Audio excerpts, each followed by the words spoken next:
பள்ளி ஒவ்வொரு ஆண்டும் 100% தேர்ச்சிகளை 10ஆம் வகுப்பு மற்றும் 12ஆம் வகுப்பில் கொடுத்துக் கொண்டு வருகிறது.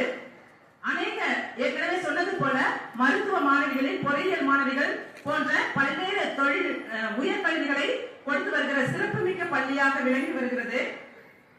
நம்முடைய இத்தகைய சிறப்புக்கு காரணம் நம் பள்ளியின் தலைமை ஆசிரியரும் நம்முடைய ஆசிரியர் பெருமக்களும். நம்முடைய தலைமை ஆசிரியரை பற்றி சொல்லும் பொழுது எண்ணிய எண்ணியாங்கு எய்துவ எண்ணிய திண்ணிய ராகப்பெறின் என்ற வள்ளுவனுடைய வாக்குக்கு இலக்கணமாக திகழ்ந்து நல்லாசிரியர் விருது பெற்று நம்மிடையே சிறப்பாக அமர்ந்து நமக்கெல்லாம் வழிகாட்டி கொண்டிருக்கிறார். அவரையும் நாம் இந்த வேளையிலே இந்த நிகழ்ச்சியை தலைமையேற்றிருக்கிற அவரையும் நாம் வரவேற்போம். கடந்த 2017-18ஆம் கல்வியாண்டில் வேலூர் மாவட்டமாக நம்முடைய மாவட்டம் திகழ்ந்த போது அரசு பள்ளிகளிலேயே 10ஆம் வகுப்பு மற்றும் 12ஆம் வகுப்பு 2 பொதுத் தேர்வுகளிலும் 100% பெற்ற ஒரே பள்ளி நம்முடைய புதுப்பேட்டை அரசு பெண்கள் மேல்நிலைப் பள்ளி என்பது குறிப்பிடத்தக்கது.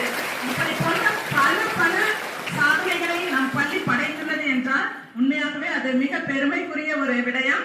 ஆகவே இப்பள்ளிக்கு நம்முடைய மாவட்ட ஆட்சியர் வந்தது நமக்கெல்லாம் கிடைத்த மிகப்பெரிய ஸ்லாக்கியம் என்றே நாம் கருதுவோம். ஆகவே ஆட்சியர் ஐயா அவர்களை நம்மிடையே உரையாற்றும்படி அன்பு